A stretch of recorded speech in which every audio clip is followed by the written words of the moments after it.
Hola, Facebook. It's Beto here, your daily divinity coach. Here for episode number 20 of my weekly series, Sunday Weekly Revival. Today's Sunday, October 25th. Excited to be here with you today. I'm going to go ahead and tag a few people, let them know we're live. I was just on Instagram Live and that went over a little bit. So going to go ahead and tag some folk, let them know we're live. So if you're watching the recorded video, go ahead and fast forward a little bit while I go ahead and record some people here. And it looks like I just had some lighting difficulties. So I'm also going to fix my lighting here. Excuse me. There we go.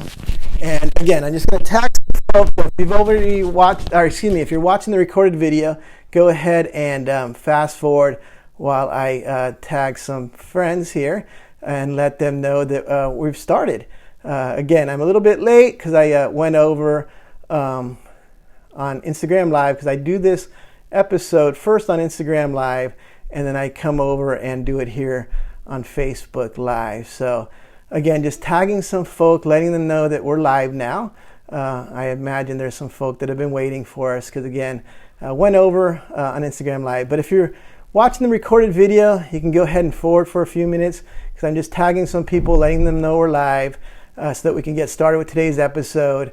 And yeah, that's what I'm doing now. So let me just go ahead and tag a few more people, looking for the people who are live so that we can get the message to them that we're ready to get going. It's going to be a great episode. So happy that you're watching. And again, just tagging some friends, letting them know that we're live, and then we'll get going soon here. So just going to tag a few more people, letting them know that we're live, and we'll go ahead and get going with the episode shortly. Just a few more people. But again, if you're watching the recorded video, you can just go ahead and forward because it's going to take a couple minutes for people to join. And I'm also going to do an introduction. If you've already heard my introduction, you probably want to go ahead and forward anyhow because I'm going to give an introduction to myself. So, okay, I went ahead and tagged some folk.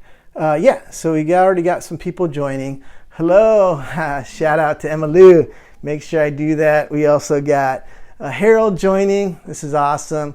We're going to give a few more minutes for some more people to join, but my apologies. I know I'm late. I did this show first on Instagram Live and I got animated, excited, and went over. But thank you for joining. You're going to appreciate the show today. It's going to be fun. It's going to be awesome. A lot of great content to cover. All right, we have some more people joining. Michelle, good morning, Michelle. So Emma Lou, Harold, Michelle, shout outs. Thanks for joining. Again, my apologies for starting late. I was on Instagram Live. I do this show first on Instagram Live, then I come to Facebook Live, and I got animated. I got excited today, and so it went over. But the good news is it's great content. You're going to be excited. It's going to be a good time. And because we got started, getting started a little bit late, I'm just going to go ahead and start with my introduction, and then we'll dive into the content while other people are joining. But again, thanks for everybody who's joining right now. And if you've already seen, if you're watching the recorded video and you've already seen past episodes, you might want to fast forward a couple minutes because I am going to give a brief introduction to myself and what I do, and you've probably already heard it. But we'll quickly get into the content of the program. So who am I? My name is Beto. I'm your daily divinity coach. I hold a master's degree of divinity. I am a graduate of Harvard University Divinity School. So those are my credentials. I've also been a assistant prison chaplain, unpaid.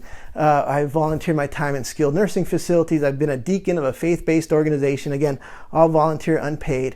I've always had a day job. I've been blessed with the day job that I'm joyful and grateful for. So like the great teacher or the carpenter, I have a day job. So I've been able to sponsor all my quote unquote ministry and divinity work myself. So I'm not overseen by a religious organization or a corporate sponsor or anything like that. I sponsor everything myself. I'm a pluralist. That's important to know. What does that mean? I use inclusive language. So I use the divine. So other people might use God, Allah, the universe, the great spirit. I use the divine. Also, I use the great teacher. So who The great teacher, what am I talking about? Great teacher, I use that for the man from Nazareth, the one they call Jesus. Some refer to as the Messiah, others a prophet. I use the great teacher, it's inclusive. I know your individual faith is important to you. I'm not here to convert anybody. I have quote unquote followers on social media that are Jewish and Muslim, Buddhist and Hindu, Catholic and Protestant, agnostic and atheist, spiritual and searching. I teach everybody, people from literally across the globe. Although I don't have millions of followers, I do have followers across the globe. In the Far East, in Turkey, in India, Eastern Europe, Western Europe, throughout North America, obviously a lot in the US, but also Canada, Mexico, Latin America, Africa. So I teach everyone. 3 things I do on social media. I do use 5 social media platforms if you include YouTube. Instagram Live, Facebook, and Facebook Live, Twitter, LinkedIn, and YouTube. And so every day I post short written text, like 3 sentences or so. And I do that every day, and I call it Daily Divinity Coaching. And I post it to for the social media platforms, obviously not YouTube. I post all my videos to YouTube. So for the social media platforms, with the exception of YouTube I just mentioned. So I do that every day. I call it Daily Divinity Coaching. That's actually how I got started over a year ago. I'd been doing a lot of volunteer work, but didn't volunteer work my whole life. And I came to a point where because of my work, I travel. And also my son was starting to play youth sports, and I just couldn't commit to certain times. Like I couldn't be somewhere every Wednesday because I could be in DC or Orlando or San Diego or wherever. I didn't know. So I couldn't do that anymore. And of course with coaching and whatnot, youth sports, rugby, soccer, I stopped volunteering for a while, and it sucked. I didn't like it. So I was looking for something I could do. And, what can I do when I'm on a train traveling from Boston to New York City, right? Or back? What can I do when I'm on an airport in Charlotte, North Carolina, waiting for my flight, right, to come back to Boston? What can I do when I'm on a flight going down to Orlando? And a little over a year ago, I could post on social media. And so I've been doing that. And I started with Daily Divinity Coaching, just putting up, like I said, about 3 sentence written text every day. And started getting people reading and liking and all that kind of stuff. And it was all new to me, honestly. I knew nothing about this. I knew nothing about Instagram Live up until after COVID. I knew nothing about it. So I do that every day, except for Sundays. I do my Daily Divinity Coaching. On Sundays, I'm here with you live. I do these live shows first on Instagram Live, and then I come over to Facebook Live. So I'm here on Facebook Live every Sunday from 11:30 a.m. Well, today I know it's a little late. 11:30 a.m. Eastern Daylight Time, 8:30 a.m. Pacific Daylight Time. Every Sunday I'm here live with you guys. And I love it. It's a blessing, and I'm grateful for you. I'm grateful that you're watching. And those watching the recorded video, I'm grateful for you too. So I do that every Sunday. And then now I'm going to do a new series. So I call that my Sunday Weekly Revival. But this new series is called My Monthly Mailbag. Cool title for a series, right? My Monthly Mailbag. What is it? It's going to be a live Q&A session. So, like for today's Sunday Weekly Revival, I prepare research and content and examples and illustrations, and it's, a lot of great content, and it's rich. But we're going to do something different for my monthly mailbag, and it's going to be, I'm going to take your questions and provide answers. It's going to be a pure Q&A. It's going to be live, but I'm not going to take live questions on here because I want a little bit of time to think through my answer so I can give you a proper answer. So what I ask is, if you have a question, please either instant message me, direct message me. If you have my phone number, text me, call me with your questions. And I've already gotten a lot, and I'm grateful, but I need a lot more, right? Because we're going to do this every Sunday. It's going to be the first Sunday of every month. So next Sunday will be the first Sunday in November. It's going to be my very first My Monthly Mailbag, a live Q&A series, all question and answers. Really excited about it, and it's going to be a blast. So anyhow, I'm here every Sunday live on Facebook Live with you, and then for Sunday Weekly Revival, then the first Sunday of every month, it's going to be my monthly mailbag. I do 3 things. I offer 3 things for free on social media. Number one, free divinity coaching. It's not daily. Free divinity coaching. What is that? So I offer up to 45 minutes free of my time to get on the phone with you and answer any questions you might have about the content of my posts, of my shows, any questions that you might have overall. You got me for 45 minutes for free, no cost. Don't worry about it. I have a good day job. I'm good. And so I've done this and I love it. People reached out to me, asking me questions, and it's great. It's insightful. It sparks ideas for me for like future episodes, and I need to clarify this more or talk about that more. So I enjoy it. So if you're interested, just IM me, DM me, text me, call me, and we'll set up a time to talk for up to 45 minutes. I also offer free scientific prayer. So if you have something going on in your life, you want a prayer request, more than happy to lift that up to you. Just reach out to me. Let me know what the request is. If you want to use your free 45 minutes to talk through a prayer request and say a scientific prayer together, more than happy to do that. Others have done it, and it's been great. So I offer that for free. And the third thing I offer for free is free bracelets. Yay! So if you haven't received your free bracelets yet, so this is an example here of the bands, and I wear them, right? There's a black band, and I hope you can see this. There's a black band on the bottom, says Manifest Immortality, a gray one in the middle that reads Manifest Justice, and a blue one that, the gray one's on top. Blue one's in the middle that reads Manifest Abundance. So I give these away for free. I produce them, I give them away for free. Set up 3 Manifest bracelets. Manifest Immortality, Manifest Justice, Manifest Abundance. And so if you want a free pair, just reach out to me. DM me, call me, text me. I just need your name and address. I'll put them in the mail for you. Happy to do it, more than happy to do it. I had a first production of 250. The idea came to me in February. In March, I started executing. In April, I got my first batch. And I think in May, I started giving them out. Already given away 240. I only have 10 sets left. So I'm putting in a second order for another shipment of 250. But, if you want the bragging rights that you have a set from that first production, please reach out soon.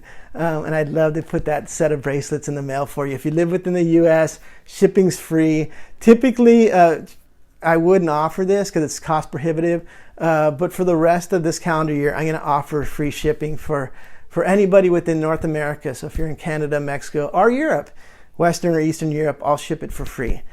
Ship you a set of 3 bracelets. So just reach out to me. I just need a name and an address, and I'll get them in the mail to you.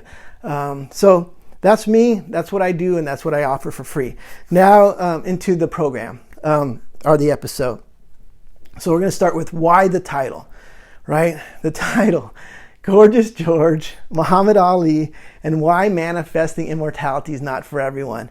Quite the title, right? Quite the title. And how did I come up with this title and why, right? So my youngest son, he's 15 years old. And my youngest son, it was a couple weeks ago after one of my episodes, my youngest son, he comes out of his room and he says, Dad, he says, you know a lot about boxing, right?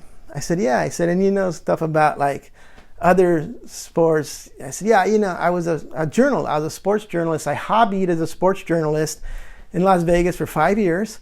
I wrote for Fight News. I wrote for Seconds Out. These are online news media portals. And I covered the box. I was ringside for the boxing matches. This is when Oscar De La Hoya, his star, was starting to fade, and Floyd Mayweather and Manny Pacquiao's stars were starting to rise, right? And so I was there ringside covering these fights and doing the interviews and all that kind of stuff.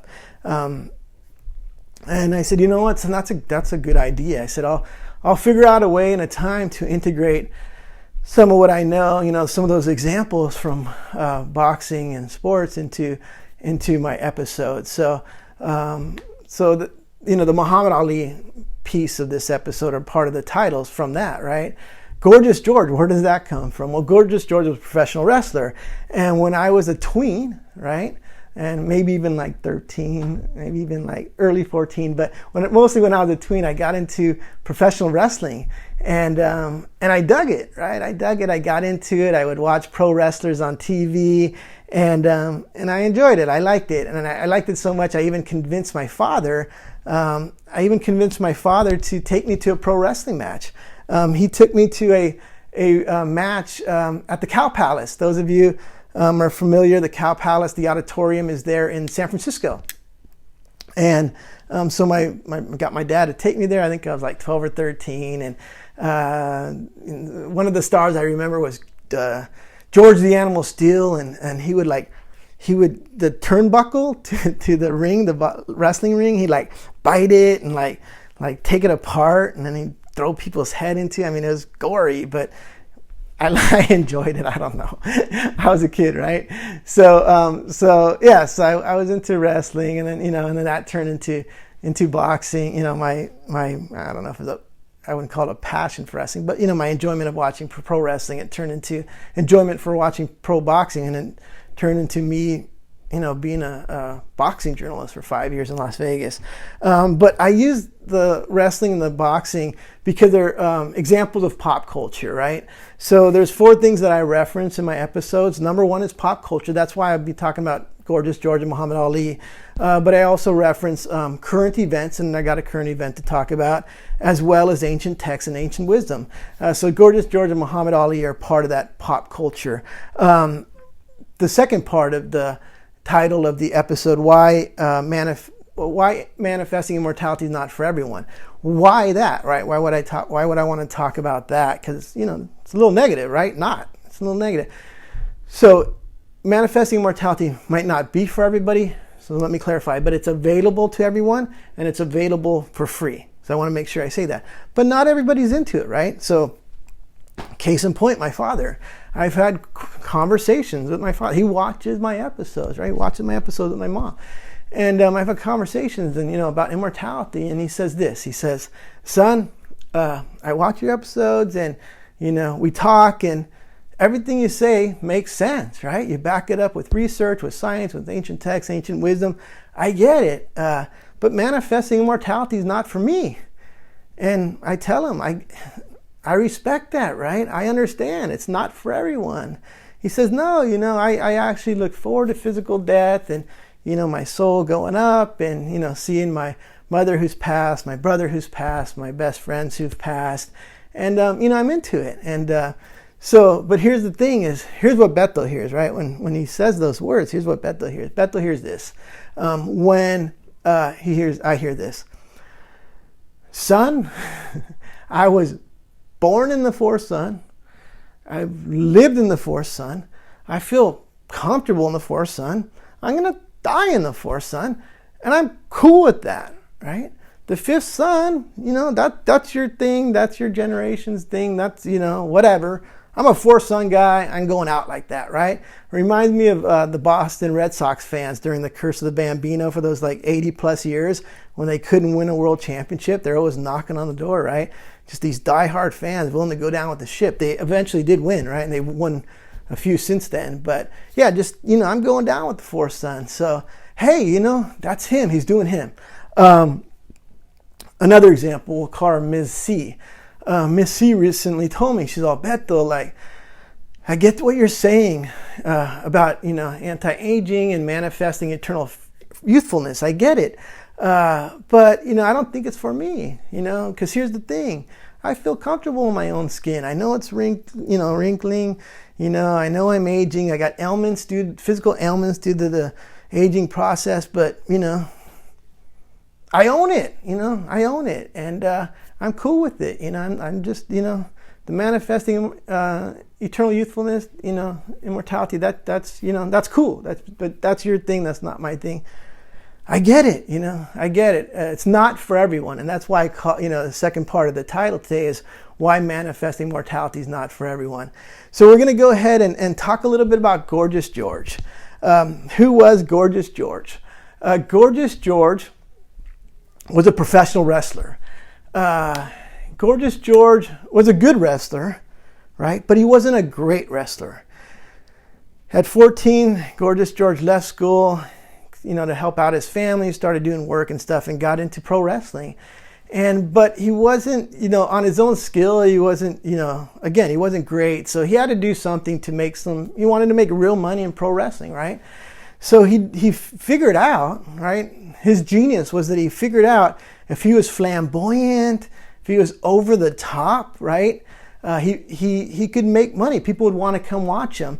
And he became this, what they call in pro wrestling, a heel, H-E-E-L, a heel, which is the villain, right? The antagonist. He became that guy. He became the guy that people would pay because they wanted to see him lose, right? Now, granted, there were some people that liked Gorgeous George and wanted to see him win, but a lot wanted to see him lose.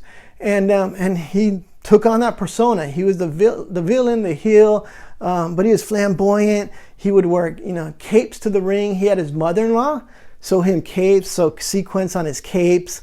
He'd wear fancy robes. He had a valet that would put out a red carpet for him to enter the wrestling ring, a red carpet, and throw rose petals as he walked the red carpet. I mean, he was just outrageous, flamboyant, bold, brash. And as a result, he became the most popular professional wrestler of his time. He made his first TV appearance on television on November 11th of 1947. And in the 1950s, right, and so post-war 1950s, everything's booming. In the 1950s, he was earning six figures. He was one of the highest paid athletes, not just wrestlers, athletes in the world. Think about that. You got tennis, you got soccer, you got all these different sports. And Gorgeous George, a pro wrestler, right, with these capes and the sequins and the red carpets and the pedals, one of the top athletes. So, Gorgeous George, he's now 46 years young, and he's at a radio station in Las Vegas. He's at a Las Vegas radio station. And guess who he meets? For the first time, he meets a young 19-year-old Muhammad Ali, then known as Cassius Clay. They meet at a radio station in Las Vegas. And it was before a match, a wrestling match, Gorgeous George was going to have with Classy Freddie Blassie. I know Classy Freddie Blassie because when I was a kid watching professional wrestling, he'd already retired, but he was now like a manager and a trainer and stuff like that. And he'd be on TV and stuff like that. But anyhow, so Gorgeous George is going to be fighting Classy Freddie Blassie there in Las Vegas. And so, Ali's got his ticket, or Cassius Clay back then gets his ticket and goes to see. And he said he was astonished, right? He's like, oh my God, 15,000 fans, right, paid to go see this flamboyant, over-the-top Gorgeous George, right, wrestle. And Gorgeous George during the event said that if I lose to Classy Freddie, he was so bold and brash. He said, if I lose to Classy Freddie Blassie, I will crawl across this ring and cut off my hair. And that was part of his persona, was he had this long platinum hair. He's supposed to be the gorgeous, good-looking guy with this long hair, but he said, I'll cut it off if I lose to Classy Freddie Blassie. This bold, brash statement, right? Ali went nuts, right? He's like, oh my God, this is it, right? This is a good idea, right? To be bold and brash. And so then after the match, Ali and Gorgeous George actually had a talk. They got together and talked. And I'm gonna go ahead and flip here because I want you to see exactly what was said. What Gorgeous George told Muhammad Ali. He said these words right here. A lot of people will pay to see someone shut your mouth. So keep on bragging, keep on sassing, and always be outrageous. This is what a 46-year young Gorgeous George told Muhammad Ali, right? Muhammad Ali was schooled, right, on how to be bold, how to be brash, and he took it to heart, right? And what happened?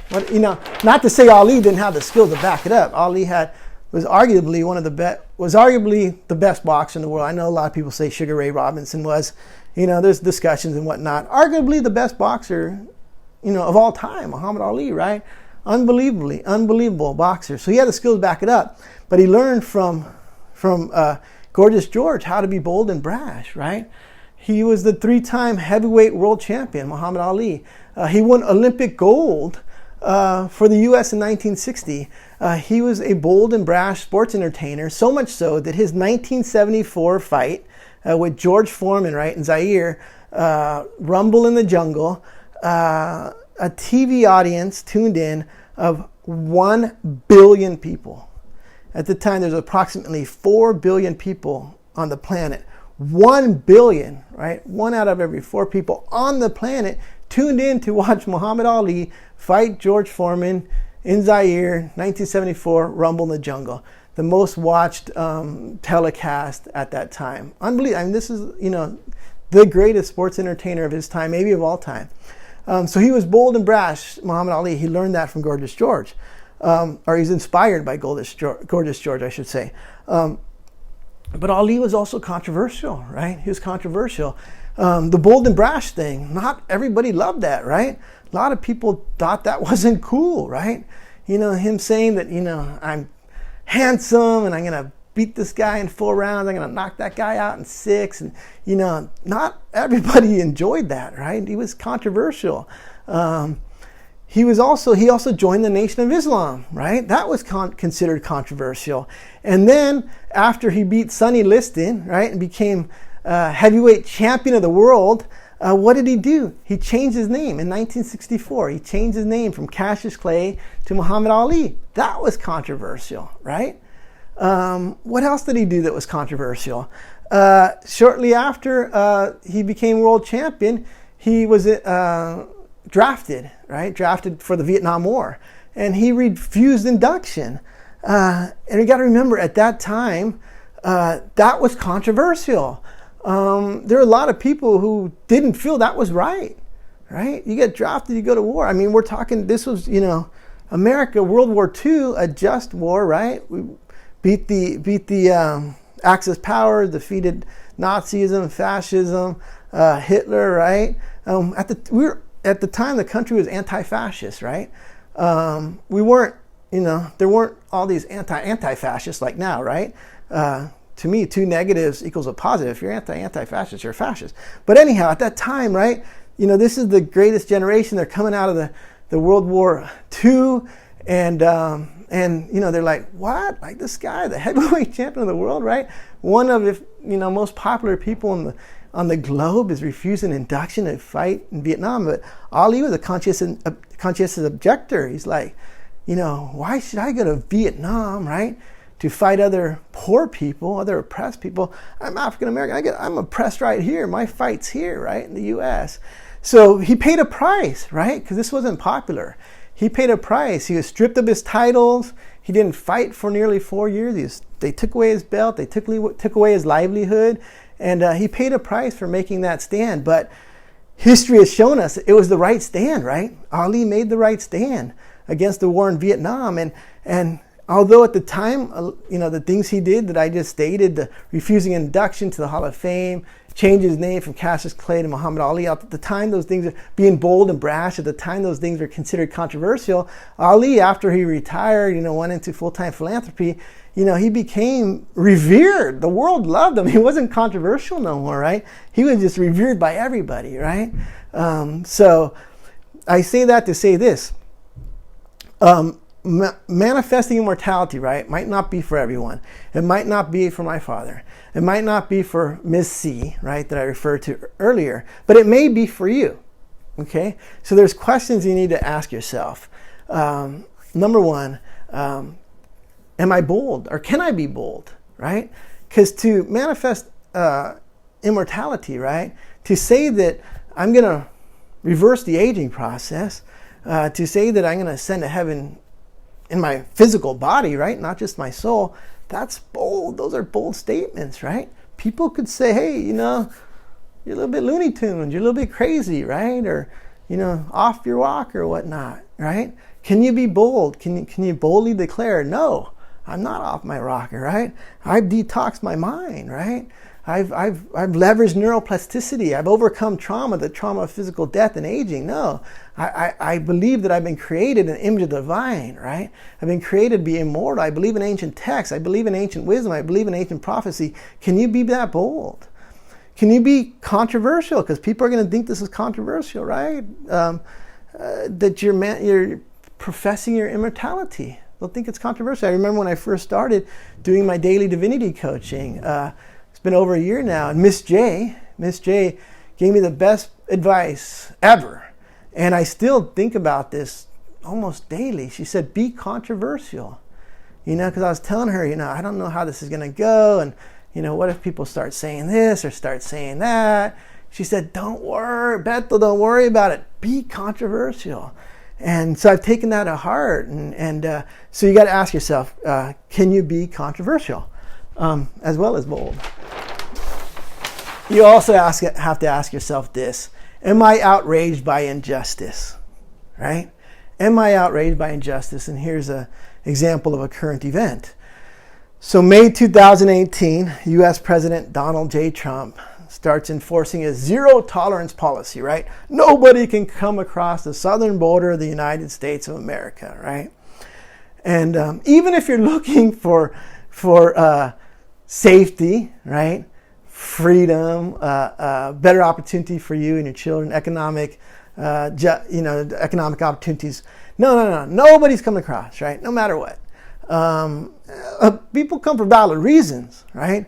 But no, not the southern border. Nobody's coming across. So then what happens, right? May 2018.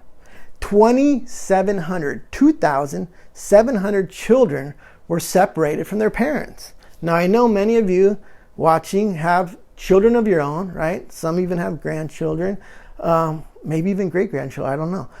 But can you imagine having your children taken from you? 2,700 children were separated from their parents in less than a month. Today, right? We're in 2020 now. Today, there are still 545 children who have not been reunited with their parents. This has to outrage you. You have to be outraged by injustice. So you have to ask yourself, am I outraged by injustice? If so, then there's a good possibility that manifesting immortality might be for you.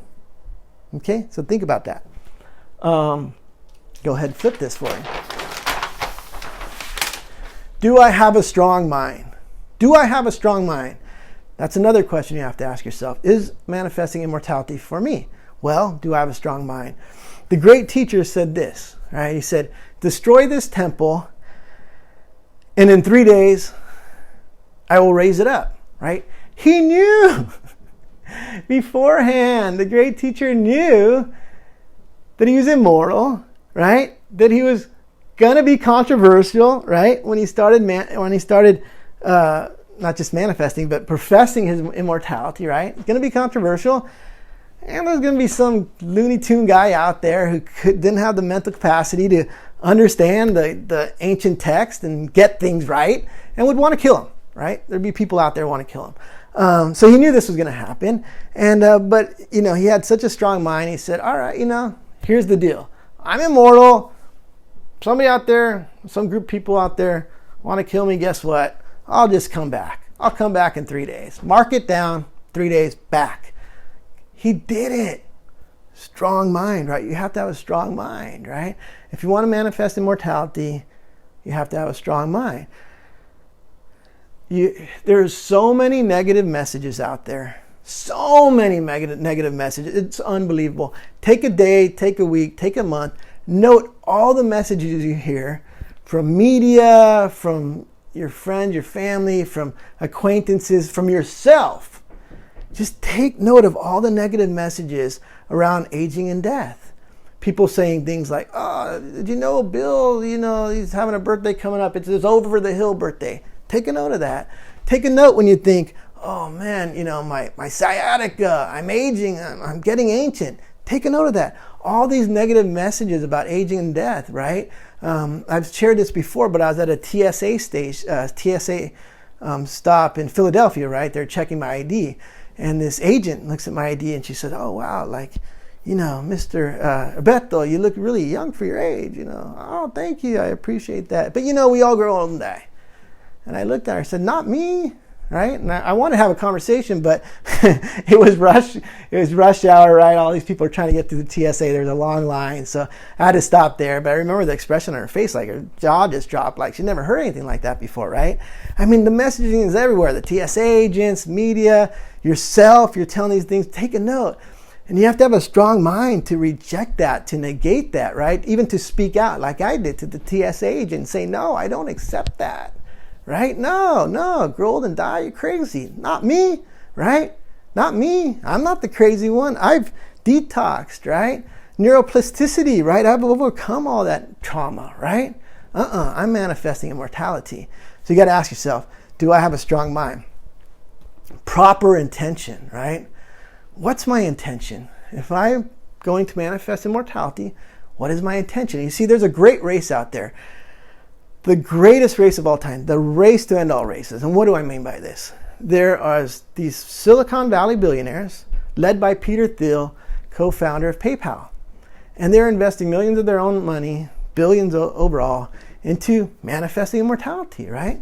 They want to do what Ponce de Leon was trying to do and look, manifest the fountain of youth, right? They want to become younger again and live forever, right? Why? Well, I can tell you what, it's not proper intention, right? These guys have such a great life that they just want to keep on going, right? So Beto, what is proper intention? Proper intention is this. I want to manifest immortality because I want to please the divine. Big difference, right? Peter Thiel, Trump surrogate, right? 545 children not reunited with their parents. He's on board with that, right? He's not outraged by injustice. He's a Trump. They're affectionate, those two guys. If you ever seen them together, they're affectionate. It's unbelievable. That's not his intention, is to please the divine, right? He's not outraged by injustice like we are, right? No, he has such a great life as a Silicon Valley billionaire. He wants to manifest youth so he can go on forever, right? So the race ain't even a race. Here's the thing. The race isn't even a race because you can't manifest immortality if you don't have proper intention, right? If you don't have proper intention, it's not going to happen. So you have to ask yourself, what is my intention? Is it to please the divine? Is it to please the divine who created me to be immortal and to prove that, right? For the divine, to please the divine? Then if so, if your answer is yes, then yeah, immortality very well could be for you. You have to subscribe to ancient texts and ancient wisdom. What do I mean by that? Well, like I said, ancient text tells us, for the divine created us to be immortal. You have to believe that. You have to believe that. Ancient wisdom, right? The Maya, the Mexica, Azteca, right?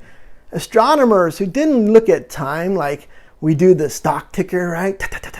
Right? The 24-hour news cycle, right? Quarterly reports. No, they're looking at millenniums, right? They're macro, right? They're macro. They're looking at millenniums. And they said this, that the fourth sun is ending, right? And the fifth sun right now is dawning, right? Do you believe that? Do you believe that? And if so, do you believe that we can flip the currency, right? That we can take the currency from human-made money, right, which is what people worship. They've substituted, not everybody, but a lot of people, right, because their repressed fear of death, and I've talked about this in past episodes based on research, repressed fear of death have substituted the divine for man-made money, right? The secular substitute, right? So by flipping the currency, what I'm saying is by us manifesting mortality, all of a sudden the chief currency becomes time, right? Eternal time, not man-made money, right? Not fear, but life, right? That's what I mean by flipping the time, because what will happen is when the meek, right, the faithful, meek inherit the earth, right? The faithful win the race. I was talking about the great race earlier. Eternal time becomes the chief currency. Man-made time just kind of like, whatever, right? It's not so important. It's not so important now, but it's really not important when that happens, right? In the fifth sun. People be like, Peter Thiel, are you kidding me? Why would I follow that mere mortal? Why would I follow that mere mortal, right? Jeff Bezos and the Google guys, those mere mortals? No, man, it's all about immortal time, right? We're going to go get some of that daily divinity coaching, right? That's what I mean by flipping the currency. I'm coming near the end now. And if you're asking yourself, okay, Beto, this is great. You know what? Manifesting immortality is for me. This is it, right? I'm in. Just give me an illustration, right? And I hear your words. Can you provide like an illustration of, something where I can start? So what I'm going to do is I'm going to grab these $2 bills, right? I got $2 bills here, right? and put one in my pocket. We got this $1 bill here, and we're going to call this dollar bill William, right? We're going to call this William, right? And I'm doing this illustration to help you understand what you can do now, today, right after this episode, or even now during the episode. So take this dollar bill, call dollar bill William, and let's talk negative to William, right? William, right? William, you're getting old. What happens to William? Starts hunching over, right? William, you're looking ancient. What happens to William? He gets discouraged, right? He gets depressed. Starts, doing this thing here, right? Doing this thing, right? William, you're knocking on death's door. What happens to William? Like, he starts thinking he's knocking on death's door, right? William, you're out of here, blah, blah, blah, blah, right? Boom, gone, right? William's gone now, right? So what about Bill, right? We call this one Bill. Matter of fact, he has a nickname. He likes to go by Dollar, right? That's his nickname, Dollar Bill. So we'll call him Dollar Bill, right? Dollar Bill. And Dollar Bill's already aging, right? You know, he was born like 70 years ago, right? He's already, maybe 80, right? Already hunched over, like, he was 5'11", and now he's looking like he's 5'8.5", he's down here. Dollar Bill, you're getting younger every day. You know that, right? What happens? Dollar Bill starts straightening up, right? Dollar Bill, you're looking so good. You're manifesting immortality, right? You're going to do this. You're reversing the aging process, right? Stands up a little more, right? Dollar Bill, here's a birthday card. Your first reverse birthday. I'm celebrating with you, right? Let's go out to dinner. Start standing up straighter, right? Dollar Bill, look at you. You reverse the aging process. You look 40 years younger. You're at your ideal age. I've been celebrating your last 30 reverse birthdays, right? Dollar Bill's done it, right? Manifested immortality. That's an illustration there. So you can start that simple. Take note of all those negative messages. Flip them around, right? Tell yourself, I'm manifesting eternal youthfulness. I'm getting younger every day. So I'm going to go ahead and stop here. Thank you so much. I'm so grateful for you. Thank you so much for joining today. Today's episode number 20 of my weekly series, Sunday Weekly Revival. The title of this episode, Gorgeous George, Muhammad Ali, and Why Manifesting Immortality is Not for Everyone. I've had fun. I hope you've enjoyed it. I will be here back next week. I'm here every week for my Sunday Weekly Revival series. But next week's going to be November, the first Sunday in November. So it's going to be my monthly mailbag. The first Sunday of every month, I'm going to do my monthly mailbag now. And what that is, it's going to be a live Q&A session. So I'm going to take your questions and I'm going to answer it. That's it. I'm not going to prepare all this kind of research and content. I'm just going to take questions that you've sent to me. So if you have questions, please either direct message me, instant message me. If you have my phone number, text me, call me. Tell me your question and I'll use it for my monthly mailbag. I've already had people give me questions. I'm so excited. I'm thankful. If you have more questions, please send them in. Again, instant message, direct message.